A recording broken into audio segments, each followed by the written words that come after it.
Okay, so after completing lecture number 1 on vector, today we are going to discuss lecture number 2. यानी आज हम लोग करेंगे addition of vector, और vector को बहुत सीरियसली देखना है क्योंकि पूरा फिजिक्स एक तरीके से वेक्टर पे ही रुका हुआ है। तो एडिशन ऑफ वेक्टर पे जाने से पहले कुछ सुनो, जैसे मैंने यहाँ पे लिखा हुआ है इक्वल वेक्टर्स, ये क्या होते हैं? देखो, मान लो मैं जैसे यहाँ लिखता हूँ कि इफ टू वेक्टर्स, दो कोई वेक्टर्स हैं, इफ दे आर हैविंग, थोड़ा शॉर्ट में लिख रहा हूँ, इफ दे आर हैविंग क्या क्या। देखिए, वेक्टर में दो चीज, एक होता है नंबर 1 मैग्नीट्यूड, और नंबर 2 जिसकी हम लोग बात करते हैं डायरेक्शन, और थर्ड होता है कि नेचर ऑफ क्वांटिटी। नेचर का मतलब है कि फिजिकल क्वांटिटी कौन सी है, कैसी होनी चाहिए। तो अगर मैं यहाँ पर बोलता हूँ कि कोई वेक्टर इक्वल है, तो दोनों वेक्टर का मैग्नीट्यूड कैसा होना चाहिए? सेम। डायरेक्शन दोनों वेक्टर की कैसी होनी चाहिए? सेम। फिजिकल क्वांटिटी कैसी होनी चाहिए? सेम। तो उसको बोलेंगे इक्वल वेक्टर। अब जैसे मान लो यहाँ पर एक वेक्टर है ए, और एक वेक्टर ये है ये, क्या ये दोनों इक्वल वेक्टर हैं? बिल्कुल है। कब? अगर वेक्टर ए का मैग्नीट्यूड वेक्टर बी के मैग्नीट्यूड के इक्वल होगा, तो हम लोग बोलेंगे ये इक्वल वेक्टर है। यानी जो लेंथ होगी ना एरो की, वो इक्वल होगी। अगर मैं इन दोनों को ऐसे बना दूं, यहाँ पर एरो, यहाँ पर एरो, ये वेक्टर ए है और ये वाला वेक्टर बी है, क्या ये दोनों इक्वल वेक्टर हैं? बिल्कुल है। यहीं पर लेकिन एक चीज और है, अगर मान लो वेक्टर ए हमारा वेलोसिटी है, तो वेक्टर बी भी वेलोसिटी होना चाहिए। ऐसा नहीं है कि एक वेलोसिटी है दूसरा फोर्स है, मैग्नीट्यूड इक्वल है, हो ही नहीं सकता भाई। अगर वेलोसिटी लोगे तो उसका यूनिट होगा मीटर पर सेकंड, और अगर फोर्स लोगे तो उसका यूनिट होगा न्यूटन। तो हम ये कैसे बोल सकते हैं कि दोनों का मैग्नीट्यूड सेम है? अंडरस्टूड है कि अगर हमें मैग्नीट्यूड सेम रखना है तो यूनिट भी सेम होना चाहिए, फिजिकल क्वांटिटी भी सेम होना चाहिए, डायरेक्शन भी सेम होना चाहिए, तब आप बोलोगे कि वो इक्वल वेक्टर हुआ। अब इसी में जैसे मान लो यहाँ पर मैंने लिखा अपोजिट वेक्टर क्या होते हैं, ये है अपोजिट वेक्टर्स। इक्वल हो गए तो अपोजिट क्या है? अपोजिट में देखना, if two vectors are having, यहाँ पे अगर हम लोग शॉर्टकट में इसको लिखे तो पहली बात किसकी होती है? मैग्नीट्यूड। क्या मैग्नीट्यूड अपोजिट वेक्टर में सेम होना चाहिए? यस, सेम होना चाहिए। और दूसरा, क्या उन दोनों का डायरेक्शन सेम होना चाहिए? नो, डायरेक्शन सेम नहीं होना चाहिए। नंबर थर्ड, क्या नेचर ऑफ क्वांटिटी सेम होना चाहिए? यस, सेम होना चाहिए। मतलब अपोजिट वेक्टर बोलो, या जैसे मैंने यहाँ पर बोला कि ये नेगेटिव वेक्टर, नेगेटिव, अपोजिट को और अच्छे से समझने के लिए नेगेटिव कर दो। अब इसका मतलब क्या है? जैसे ये देखो, दो वेक्टर थे हमारे पास पहले, ए और बी, दोनों का मैग्नीट्यूड सेम था। अब मैं क्या करता हूँ कि इसमें से एक जो वेक्टर ये बी बना है, मान लो ये दो वेक्टर है अपने पास, ये वेक्टर ए, और अगर मैं इसके ठीक इक्वल, दोनों का मैग्नीट्यूड सेम है, देखो ए का मैग्नीट्यूड बिल्कुल इक्वल आ रहा है, और उसके ठीक इक्वल मैग्नीट्यूड का दूसरा वेक्टर बनाया। फर्क ये किया कि मैंने इसका एरो यहां से उठा के यहाँ लगा दिया, अब इसकी डायरेक्शन बदल दी तो ये माइनस ए वेक्टर हो गया।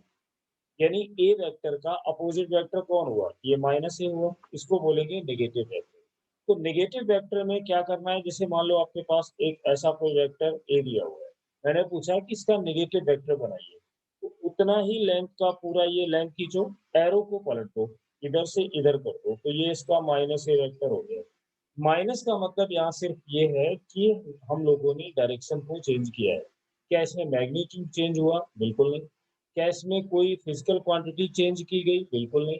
अगर दो वेक्टर हैं आपके पास और दोनों वेक्टर का मैग्नीट्यूड सेम हो, जैसे मान लो एक वेक्टर मैं ऐसे समझा दूं, ये ए वेक्टर है और ये बी वेक्टर है, लेंथ ऑफ एरो देख रहे हो तो दोनों का सेम है, लेकिन अगर एक का एरो इधर है और दूसरे का एरो इधर है, दोनों अपोजिट है, तो इस टाइप के वेक्टर को हम बोलते हैं नेगेटिव वेक्टर या अपोजिट वेक्टर। और लेकिन इसमें जो इम्पोर्टेंट चीजें आ रही हैं वो ये है कि अपोजिट वेक्टर का मतलब मैग्नीट्यूड का अपोजिट होना नहीं है, मैग्नीट्यूड का डिफरेंट होना नहीं है, अलग अलग क्वांटिटी का होना नहीं है, सिर्फ और सिर्फ डायरेक्शन अपोजिट होनी चाहिए, लेकिन मैग्नीट्यूड सेम होनी चाहिए। इक्वल वेक्टर था और ये अपोजिट और नेगेटिव वेक्टर हो गया। इसी में जैसे एक और आता है कंफ्यूजन कि मैंने इक्वल वेक्टर हो गया, अब एक पढ़ा होगा पैरेलल वेक्टर। अब देखना, पैरेलल वेक्टर,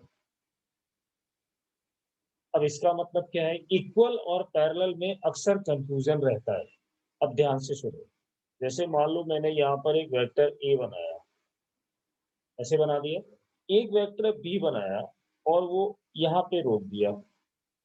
अब देखो, इस दोनों वेक्टर को अगर ध्यान से देखो और मैं पूछूं क्या वेक्टर ए का मैग्नीट्यूड लिखने का ये तरीका होता है कि मॉड लगा के बताया ही था, और बी का मैग्नीट्यूड, क्या ये दोनों सेम है?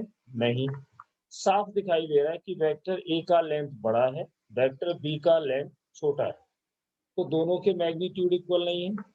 अच्छा, तो मैग्नीट्यूड इक्वल नहीं है। नंबर टू, अब अगर मैं पूछता हूँ कि मुझे इसको देख के ये बताओ, क्या इनका डायरेक्शन दोनों का सेम है? तो डायरेक्शन की अगर बात करोगे तो डायरेक्शन सेम है। थर्ड, मैंने पूछा कि जो क्वांटिटी है फिजिक्स में, यानी फिजिकल क्वांटिटी का मतलब, जैसे अगर मान लो मैंने बात की वेलोसिटी, क्या ये दोनों वेलोसिटीज हैं? यस। क्या ये दोनों फोर्स हैं? हैं। कहने का मतलब है दोनों वेक्टर होना चाहिए एक ही क्वांटिटी के। अब यहाँ पर एक दिक्कत ये आती है कि फिर हमें ये कैसे याद रखना है पैरेलल वेक्टर किसको बोलेंगे और इक्वल वेक्टर किसको बोलेंगे?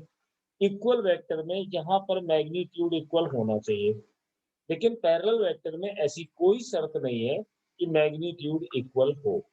अगर मैग्नीट्यूड इक्वल नहीं है लेकिन डायरेक्शन सेम है तो हम उसको पैरेलल वेक्टर बोलेंगे।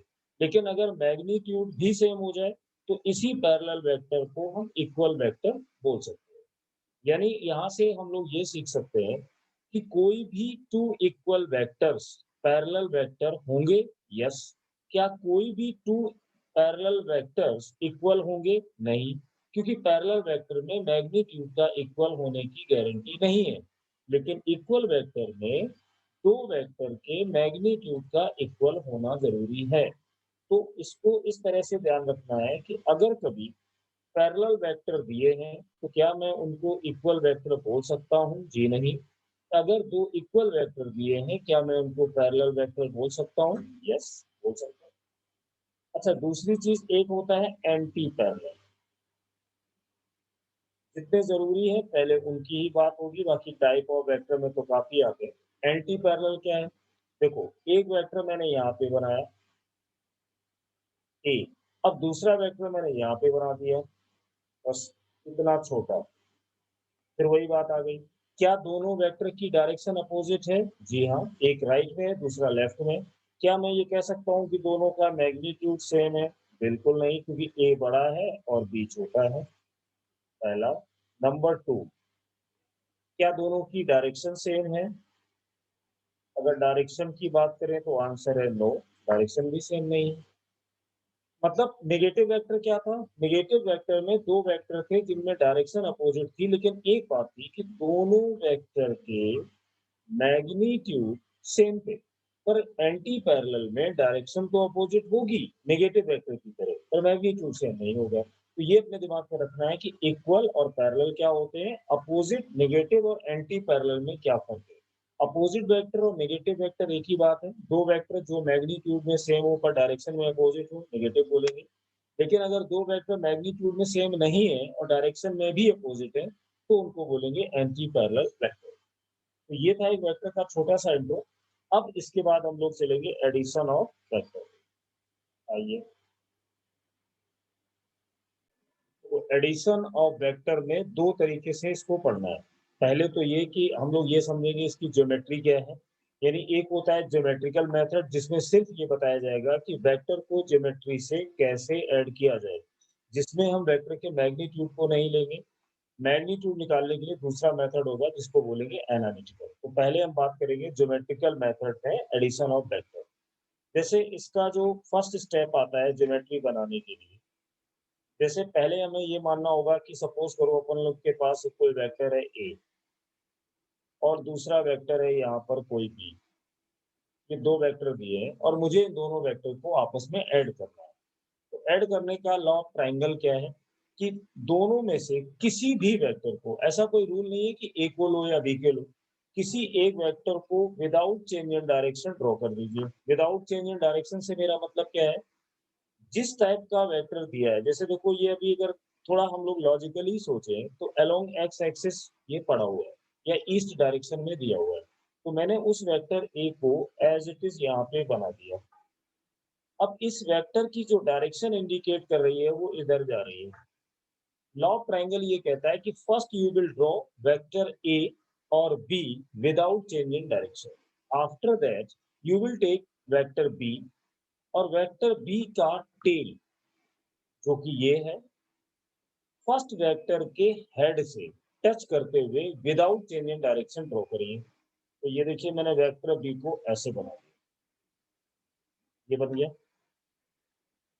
ये जिस टाइप की डायरेक्शन इसमें दी गई थी उसी टाइप की। अब इसके नोट्स अगर बनाने हो तो मैं जो बोल रहा हूँ उसको आराम से सुन लो, वीडियो पॉज करके लिख लो, तो मुझे नहीं लिखना पड़ेगा। मैंने क्या बोला, step 1, first will draw vector A और B without changing direction, and that was the step number 1.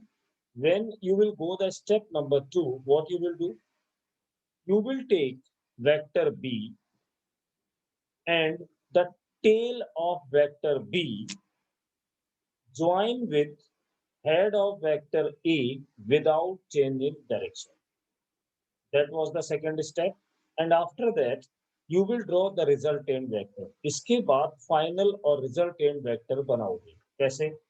Resultant vector के लिए जो आपका ओरिजिन था, जहां से वेक्टर ए को स्टार्ट किया था, वहां से टेल को लेते हुए तुम्हारा जो टारगेट पॉइंट है वो है वेक्टर बी का एंड यानी एरो, उन दोनों को ज्वाइन करता हुआ एक वेक्टर बना दो ऐसे। इसको बोला जाएगा रिजल्टेंट वेक्टर। अब इस ज्योमेट्री के अकॉर्डिंग ये लिखा जाएगा कि आर इक्वल, देखिए हम लोग यहाँ से चले ऐसे, तो पहले हम लोग गए थे वेक्टर ए की डायरेक्शन में, फिर यहाँ से हम, मैंने यहाँ पे देखिए ये जा रहा हूँ, ये जा रहा हूँ, ये जा रहा हूँ, तो फिर मैंने लिखा वेक्टर बी।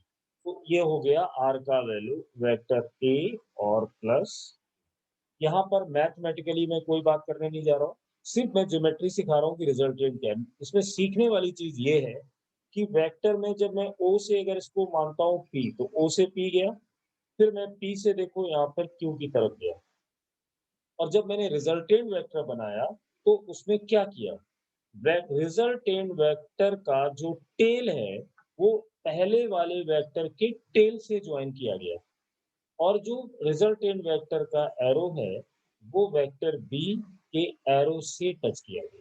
तो इसको ऐसे याद रखना है कि स्टार्टिंग जो पहला वेक्टर होगा उसकी टेल से ज्वाइन करते हुए मुझे चलना है, और जो लास्ट वेक्टर होगा यानी जो बी है उसके एरो को ज्वाइन कर देना है। तो जो ट्रायंगल बन के आ रहा है वो वेक्टर रिजल्टेंट शो करेगा। स्पेशल क्या है, ये R equal A plus B लिखने की जरूरत क्या है, क्या हम लोग इसको सिंपली ऐसे नहीं जोड़ से ऐड कर सकते थे? नहीं, क्योंकि ये फॉर्मूला तुम्हें ये बता रहा है कि वेक्टर ए बोल रहा है कि मेरे पास दो चीजें हैं, मैं मैग्नीट्यूड भी रखता हूँ और डायरेक्शन भी रखता हूँ।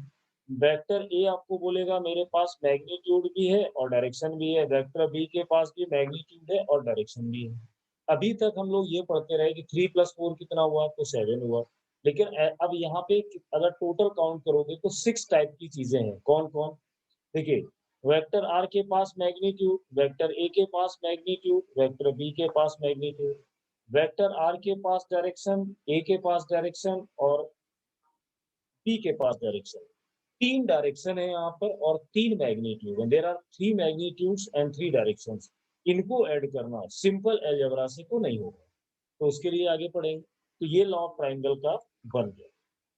अच्छा, मान लो किसी बच्चे ने बोला कि मैं वेक्टर ए को पहले ड्रॉ नहीं करूंगा, मैं तो बी को करूंगा, तो लॉ ऑफ ट्रायंगल क्या बताएगा? देखिए, तो सबसे पहले स्टार्टिंग पॉइंट से वेक्टर बी को ड्रॉ कर लो।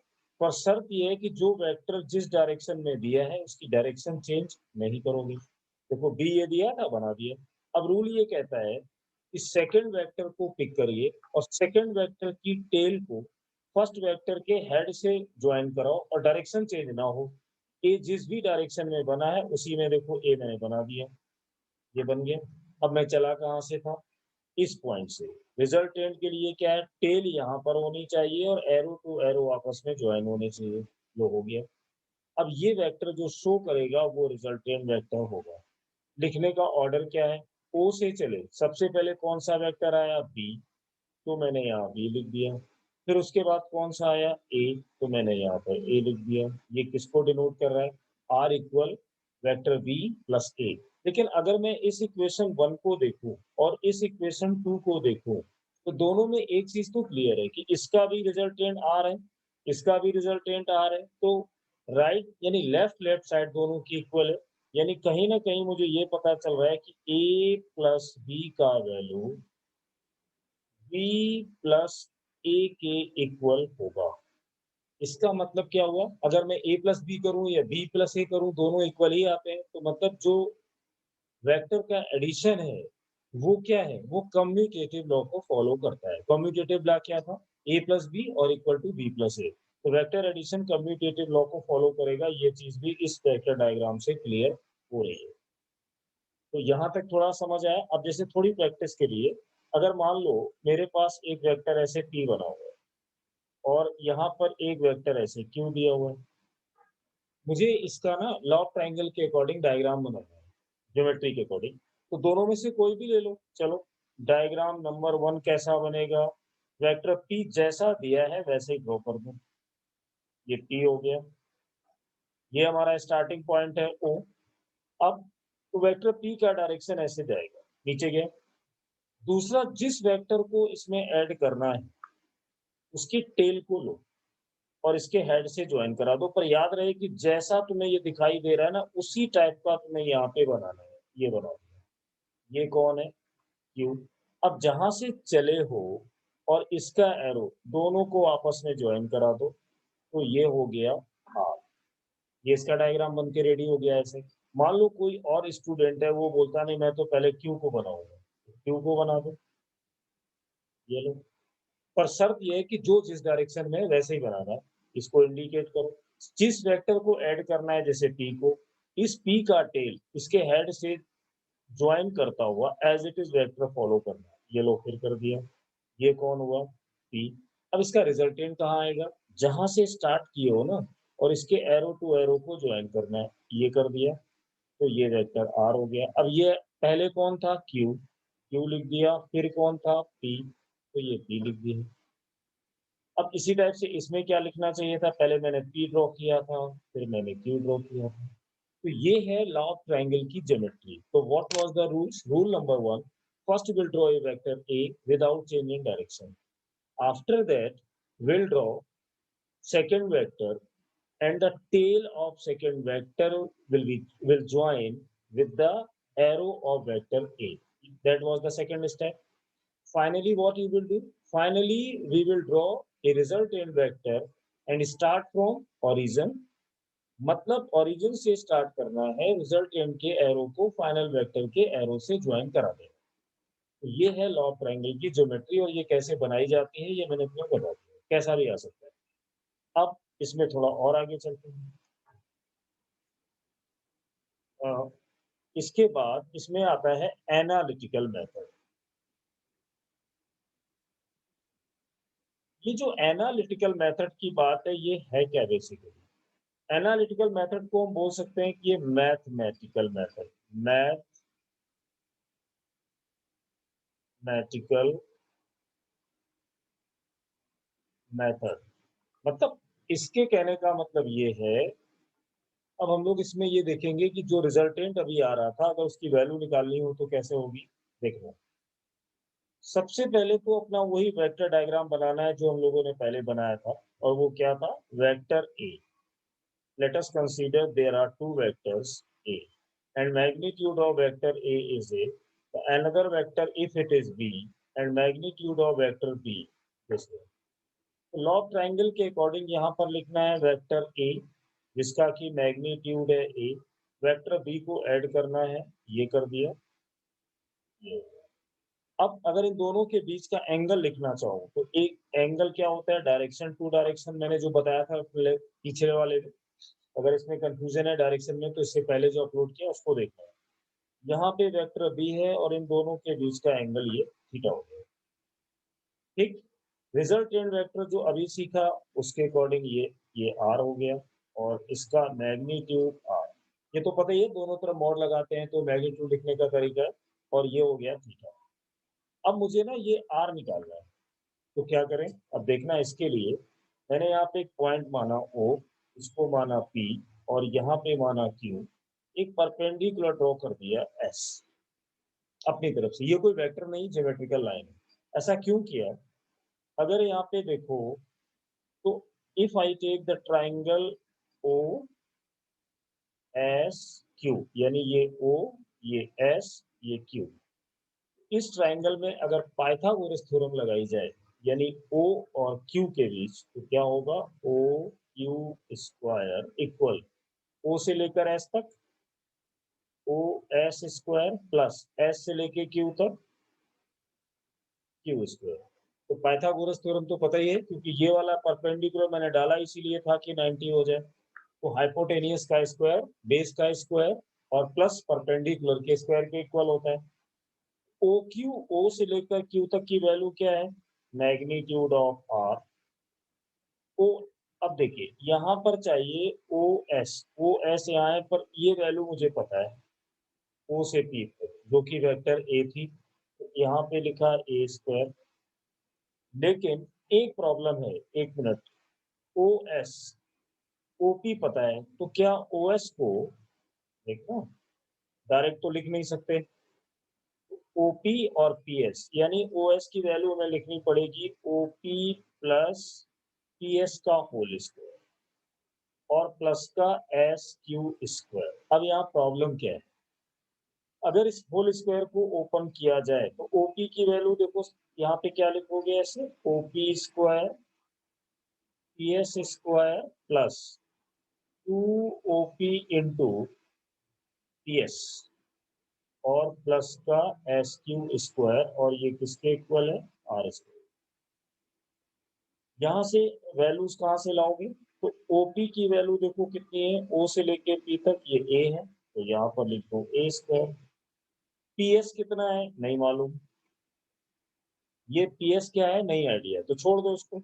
टू इंटू ओपी, ओ से लेकर पी तक पहले से पता है ए, पीएस कितना I don't know, S Q कितना मालूम नहीं, और ये इक्वेशन ऐसे बना दी वन। अब सोचो, अगर यहाँ पर जो अननोन वैल्यूज हैं डेरिवेशन में, एक तो पीएस नहीं पता, दूसरा ये एस क्यू नहीं पता, अगर ये हम लोग निकाल लें तो अपना काम हो जाएगा। तो देखो ये जो ट्राइंगल बना हुआ है कौन सा, ये पी, ये एस, ये क्यू, तो ट्राइंगल पी एस क्यू। इसमें देखिए अगर मैं यहाँ पे साइन थीटा लिखूं, साइन थीटा, तो साइन थीटा किसके इक्वल होगा? एस क्यू जो कि परपेंडिकुलर है, और ये है बेस, और ये है हाइपोटेनियस। तो साइन थीटा होता है perpendicular S Q upon hypotenuse यानी पी क्यू। अपन लोग की जरूरत कौन है? S Q. क्यों? क्योंकि ये देखो यही परेशान कर रहा है। तो यहाँ से देखो एस क्यू का वैल्यू होगा पी क्यू। अब ये पी क्यू कितना है ये देख, ये है पी क्यू, ये रहा पी क्यू। पी क्यू क्या था? वेक्टर बी, तो इसका मैग्नीट्यूड ले लो इधर भेज दो, तो ये बनेगा बी साइन थीटा, यानी एस क्यू की वैल्यू आ गई बी साइन थीटा। इसी टाइप से अगर इसी ट्राइंगल में ट्रिग्नोमेट्री यूज करो और कॉस थीटा लिखो, तो cos थीटा होता है बेस अपॉन हाइपोटेनियस। बेस क्या है? पी से लेकर एस तक, और हाइपोटेनियस पी से लेके क्यू तक जिसका वैल्यू ए है। तो ये देखिए पी एस का वैल्यू आ गया ए cos। तो जो मेरी जरूरत थी कि एस क्यू मिल जाए और पी एस मिल जाए, एस क्यू ये मिल गया और पी एस ये मिल गया, दोनों वैल्यू आ गई। अब इसी में क्या करते हैं कि ऊपर यहीं पे जगह बनाते हैं और इसको सॉल्व कर देते हैं। ये तो हो ही गया है, ये भी हो। हाँ, तो अब ये जो इक्वेशन बने इसमें वैल्यू डालो, तो R square equal A square plus P S का वैल्यू कितना है, ए कॉस थीटा। तो पी एस निकाला है, कहाँ पे गया, ए कॉस थीटा। तो यहाँ पे क्या लिखना होगा, सॉरी ए नहीं, यहाँ पे बी आएगा क्योंकि मैग्नीट्यूड, देखो मैंने गड़बड़ कर दिया यार। ये जो पी क्यू की वैल्यू है ये वेक्टर बी है, तो जब यहाँ मैग्नीट्यूड लिखोगे तो ए नहीं होगा, ये बी होगा और ये बी। ये करेक्शन कर लेगा, है ना। ऐसी छोटी छोटी गलती हो जाती है, बाद में परेशान होते हैं। तो यहाँ पे जो बी है, समझ गए ना मैंने क्या करा, ये पी से क्यू वेक्टर बी था, ए होने का कोई चांस नहीं है, तो ये बी। तो जब मैं यहाँ लिखने लगा तो मुझे याद आया कि कुछ गड़बड़ हुआ है। तो ये बी, इसकी वैल्यू पी एस, तो B square cos square theta. उसके बाद क्या लिखना है, प्लस 2a। अब देखिए फिर लिखना है पी एस, पी एस की वैल्यू क्या है, B cos theta plus S Q कितना निकाला था, बी साइन थीटा, तो इसका square B square sine square. अब देखो कि जो B square cos square theta है, B square sine square theta है, तो पहले यहाँ लिखो ए स्क्वायर। इन दोनों में बी स्क्वायर को कॉमन ले लो, अंदर बचेगा cos square theta plus sign square theta जो कि 1 होता है, तो डायरेक्ट लिखूंगा 1। और ये आ गया 2ab कॉस थीटा। और ये आर स्क्वायर इधर से हटाएंगे तो ये अंडर रूट आ जाएगा। यहाँ से हमने ये देखा कि जब दोनों वेक्टर को आपस में ऐड करा जाएगा तो उसमें सबसे बड़ा रोल किसका होगा, तो आंसर है डायरेक्शन का। डायरेक्शन कौन बताता है, दो वेक्टर के बीच का एंगल। तो जब भी हम किसी वेक्टर को ऐड करेंगे तो उसमें उसके मैग्नीट्यूड का स्क्वायर, ये वेक्टर ये है वेक्टर बी के मैग्नीट्यूड का स्क्वायर, और दोनों का मल्टीप्लाई साथ में है कॉस थीटा। कहने का मतलब एकदम साफ है कि अगर दो वेक्टर क्वांटिटी को आपस में ऐड करना है तो उनको साधारण यानी सिंपल अलजेब्रा से ऐड नहीं किया जा सकता। उन वेक्टर क्वांटिटी को ऐड करने से पहले मुझे ये जानना होगा कि उस क्वांटिटी का मैग्नीट्यूड क्या है, उन दोनों का स्क्वायर करके लिखेंगे। फिर ये जानना होगा कि उन दोनों फिजिकल क्वांटिटी के बीच की डायरेक्शन क्या है, मीन्स दोनों वेक्टर के बीच का एंगल क्या है। इसीलिए मैंने सबसे पहले मैं बताया था कि हम लोग दो वेक्टर के बीच का एंगल कैसे निकालते हैं। तो वो एंगल आएगा, यहाँ पे डालेंगे तो ये रिजल्टेंट आ जाएगा। इस तरह से हम इसके एनालिटिकल मेथड से रिजल्टेंट निकालेंगे। अब इसके नीचे कोई भी वेक्टर है उसमें दो चीजें होती है, पहली मैग्नीट्यूड और दूसरा डायरेक्शन। तो जो रिजल्टेंट वेक्टर निकला उसका रिजल्टेंट निकालना तो सर समझ में आ गया, इसका डायरेक्शन कैसे बताऊं, इसका वेक्टर आर का। तो देखो अपने डायग्राम को, ये जो रिजल्टेंट गया है, अगर मैं मान लूं वेक्टर ए के साथ ये अल्फा एंगल बनाता है, अल्फा, तो अल्फा यहाँ पे क्या है, alpha is the result angle for resultant vector. अच्छा एक और ये क्या चक्कर है, थोड़ा फील नहीं हुआ, मतलब एक्स एक्सिस से जो रिजल्टेंट वेक्टर आर है वो कितना डेविएटेड है, वो है अल्फा। आर क्या एक्स एक्सिस में आया, नहीं। क्या वाई एक्सिस में तुम्हें रिजल्टेंट मिला, तो आंसर है नहीं। तो मिला कहाँ, तो डायरेक्शन तो बतानी पड़ेगी। भाई एक्स में रिजल्टेंट आ नहीं रहा है, वाई में आ नहीं रहा है, तो आ किधर रहा है, तो वो आंसर है कि एक्स एक्सिस के साथ वो अल्फा एंगल पर आ रहा है। तो ये अल्फा निकालोगे कैसे, तो फिर एक बार लिखो ट्राइंगल ओ एस क्यू। अगर मैं इस टेन अल्फा से रिजल्टेंट टेन अल्फा ही क्यों ले रहा हूँ, क्योंकि मुझे वैल्यू दिखाई दे रही है। टेन अल्फा कितना होगा, परपेंडिकुलर इस ओ एस क्यू में, ओ एस क्यू, ये परपेंडिकुलर है कौन, एस क्यू। बेस कितना है, ओ से पी तक और पी से एस तक। तो पहले तो लिखेंगे ओ एस, फिर इसको जैसे मैंने बताया था एस क्यू। ओ एस पे जाने के लिए पहले ओ पी लिखना होगा, यानी यहाँ से यहाँ तक केवल ये और ये। उसमें ऐड किसको करना पड़ेगा, पी एस तक। एस क्यू का वैल्यू कितना निकाला है, ये लिखा हुआ है B sine theta, B sine theta. और ओपी का वैल्यू क्या है, ए, और इसका वैल्यू क्या है, बी कॉस।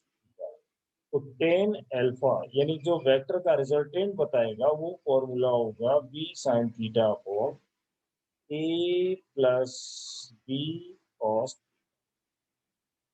ये है हमारा एनालिटिकल मेथड। अब हम लोगों ने यहाँ तक आने के बाद दो चीजें समझ में आई, उनको एक बार थोड़ा सा समराइज करो। तो समझ में ये आया कि अगर मेरे पास कोई दो वेक्टर है ए और ऐसा एक वेक्टर है बी, उन दोनों के बीच में एंगल है थीटा, ये वेक्टर ए और ये बी।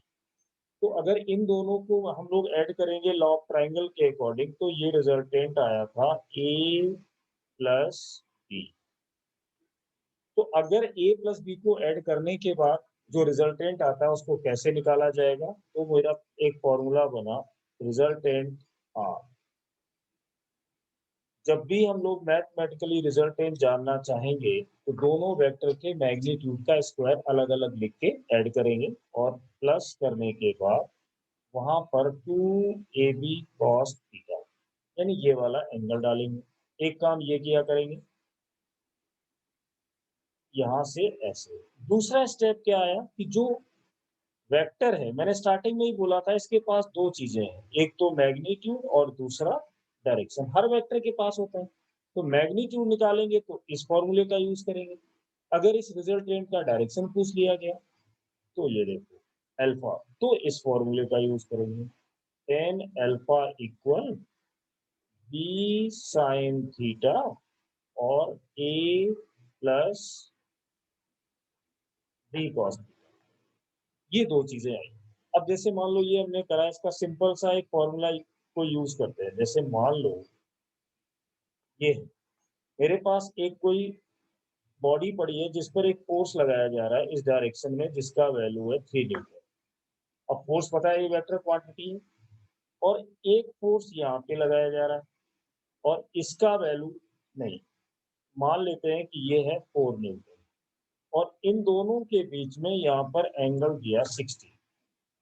अब किसी ने ये पूछा कि ये बताओ इस बॉडी पर जो रिजल्टेंट फोर्स लगेगा वो कितना होगा। अब देखना, तुम्हें सोचना ये है कि तुम्हारे पास एक वेक्टर तो ये है F1 और एक वेक्टर इसको मान लो F2 और ये मान लो F1। क्या दो फोर्स नहीं दिखाई दे रहे? दो फोर्स हैं और दोनों फोर्स वेक्टर क्वांटिटी में है, दोनों के बीच में एंगल 60 है। तो वेक्टर को सिंपल अलजेब्रा से तो हम ऐड नहीं कर सकते। तो अगर इसका रिजल्टेंट चाहिए तो तुम्हें ऐसे सोचना होगा कि जो F1 है अगर मैं उसको वेक्टर ए की तरह देखूं या सोचूं, और F2 को अगर बी की तरह सोचूं और इसको थीटा मानूं, तो क्या मैं इसका रिजल्टेंट बता सकता हूँ? मैग्नीट्यूड, क्योंकि दो चीजें बतानी होती है। मैग्नीट्यूड, तो जब मैग्नीट्यूड अगर पूछा जाएगा तो कैसे लिखोगे? फोर्स का मैग्नीट्यूड स्क्वायर, ए स्क्वायर कौन है यहाँ पर? 3, तो 3 का स्क्वायर कर दिया। बी कौन है? ये F2 है, F2 का मैग्नीट्यूड कितना है? 4, तो 4 का स्क्वायर कर दिया, प्लस 2 इंटू ए इंटू बी। फिर मुझे यहाँ पे लिखना होगा cos, cos के बाद मुझे थीटा चाहिए, दोनों के बीच में थीटा कितना है? 60, तो यहाँ 60 लिख दिया। 3 का स्क्वायर 9, 4 का स्क्वायर 16, और ये कितने हुए? 24। cos 60 का वैल्यू होता है 1/2, तो ये हो गए 25, और यहाँ से मिला 12, तो वैल्यू आ गई 37 रूट। ये लीजिए, ये मैग्नीट्यूड मिल गया। पर क्या इससे आंसर पूरा हुआ? बिल्कुल नहीं, क्योंकि ये तो मैग्नीट्यूड पता चला, तो इसकी डायरेक्शन क्या होगी? तो अब लिखिए टेन अल्फा। टेन अल्फा का फॉर्मूला क्या होता है? ये लिखा बी साइन थीटा ए प्लस बी कॉस थीटा। ए मैंने किसको माना हुआ है? F1 को, यानी 3 न्यूटन को। बी किसको माना हुआ है? 4 न्यूटन को। ये वैल्यू डालो, तो बी की जगह कितना लिखना है? बी मैंने माना है 4 को, तो यहाँ आएगा 4। साइन थीटा, तो साइन लिख दो, थीटा की वैल्यू कितनी है? 60, तो यहाँ पे 60 लिखना होगा। फिर लिखना है ए का वैल्यू हम लोगों ने 3 माना हुआ है, तो यहाँ पर आया 3, प्लस बी का वैल्यू कितना है? 4, और यहाँ लिखना है cos 60। ये आया।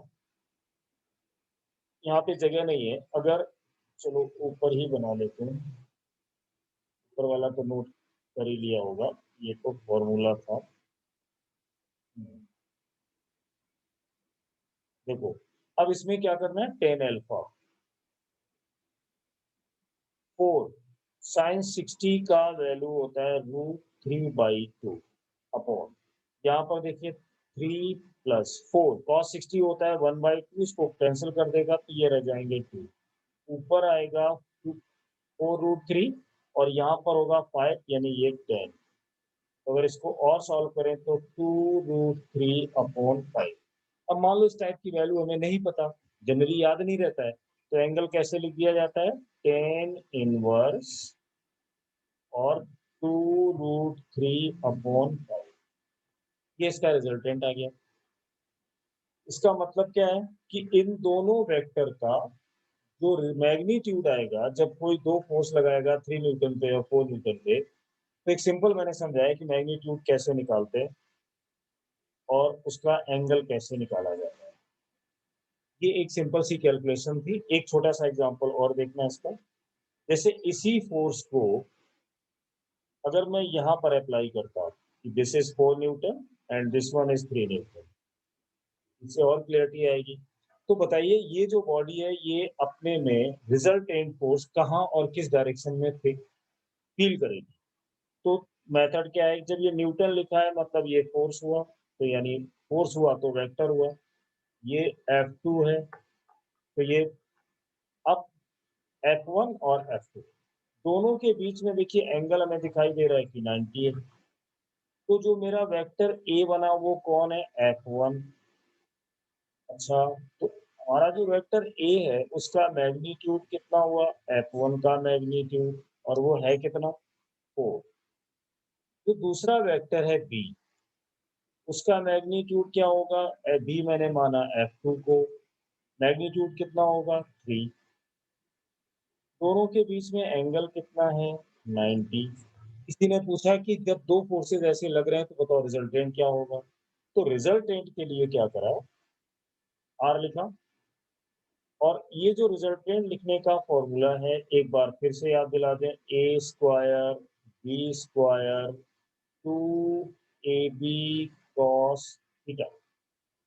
अब ये ए का वैल्यू कितना माना हुआ है, 4, तो 4 का स्क्वायर 16, बी का वैल्यू 3 का स्क्वायर 9, 2 इंटू 3 इंटू 4 और cos, एंगल दोनों के बीच में है 90, cos 90 होता है 0, ये तो गुड न्यूज है, तो ये वाली पूरी चीज 0 हो गई। 16 और 9 कितने हो गए, 25। यहाँ से सिर्फ जब हम रिजल्टेंट फोर्स की बात करेंगे तो ये स्क्वायर इधर जाएगा यानी अंडर रूट, तो वैल्यू आ गई 5। अब इंटरेस्टिंग है कि दो फोर्सेस हैं 4 और 3, जब हमने इनको ऐड किया तो आंसर आ रहा है 5, जबकि सिंपल अलजेब्रा से होना चाहिए 7। तो यहाँ पे खेल किसका है, पूरा सारा खेल वेक्टर में एंगल का है कि डायरेक्शन कैसी है। तो ये देखो 5 न्यूटन आया। अब रिजल्टेंट कैसे निकालेंगे, तो टेन अल्फा, टेन अल्फा क्या होता है, बी साइन थीटा ए प्लस बी कॉस। टी का वैल्यू हम लोगों ने कितना माना हुआ है, यहाँ पे 3, यहाँ लिखो 3, और दोनों के बीच में एंगल है 90 थीटा। ए का वैल्यू कितना माना हुआ है 4 और ये है 3 cos 90। यहाँ पे वैल्यूज डालो, साइन 90 का 1 होता है, ये 0 होंगे, तो ये बनेगा 3/4। अब सोचना ये है कि टेन अल्फा में 3/4 किसका वैल्यू होता है, तो उसके लिए वेक्टर में मैंने तो बता ही रखा है, ये होता है 4, ये होता है 3 और ये होता है 5। अगर मैं यहाँ पर 37 लिखूं तो 3/4 इसका वैल्यू आ रहा है 37 का, यानी 10 में ये वैल्यू होती है 37। तो अल्फा की वैल्यू कितनी आ गई, 37 डिग्री। मतलब ये जो पूरी कैलकुलेशन की गई, इसमें तुम्हें सिर्फ क्या समझाने की कोशिश है, इसके क्वेश्चन तो अगले वीडियो में हम और बहुत सारे करेंगे, इतने से ही काम नहीं चलेगा, बहुत सारे करने हैं। यहाँ तो सिर्फ ये समझाना था आज की एडिशन और वेक्टर का एडिशन और ट्रायंगल में क्या होता है। तो ओवरऑल हमें ये पता चला कि ये जो फोर्स अगर यहाँ पे कितना लगाया था, एक 4 न्यूटन, जब यहाँ 4 लगाओगे और यहाँ पर 3 न्यूटन लगाओगे, तो इन दोनों का जो रिजल्ट निकलेगा वो उसका मैग्नीट्यूड होगा 5 न्यूटन। ये आंसर आया। और ये यहाँ से जो एंगल बनाएगा वेक्टर ए के साथ वो कितना बनाएगा, 37। तो हम लोगों को फील ये करनी है कि ये बॉडी अगर आगे स्लिप करेगी, खींची जाएगी, तो उसको खींचने वाला कौन, 5 न्यूटन फोर्स से 37 डिग्री एंगल। तो ये अभी जो मैंने तुम्हें इतनी जल्दी में बताया है, इसमें सिर्फ ये समझाया है कि वेक्टर क्या होते हैं, उनका लॉ ऑफ ट्रायंगल क्या है, एनालिटिकल मेथड क्या है और इसका फॉर्मूला क्या है। ये जो एनालिटिकल अभी जो मेथड किया है, इस पर अगले वाले वीडियो में कुछ क्वेश्चंस और करेंगे, फिर नेक्स्ट टॉपिक पे जाएंगे। ठीक है?